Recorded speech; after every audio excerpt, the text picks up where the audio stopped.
time. It's one of the most critical components of any commercial leasing transaction.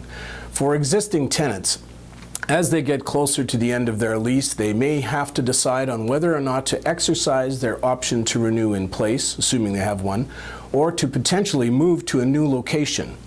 If they wait too long to start that process, they run the risk of either having to accept potentially unfavorable renewal terms, or if they do decide to move, they may end up settling on a location that's not necessarily ideal. 9 months, 18 months, even 24 months before the end of the expiry of a lease is not too early for a tenant to engage their agent to go have a look at the market and see what options are out there for them. At least that way they can make an informed decision.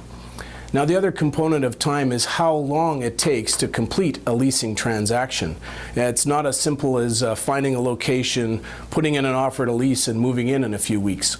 It's extremely rare that a tenant would ever find a spot that is perfectly suitable for them and doesn't need any level of renovation. It just doesn't happen.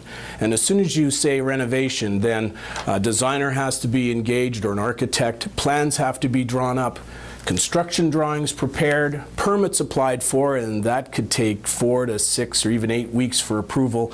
And then there's construction. Depending upon the scope of work, that could be another 3 or 4 months.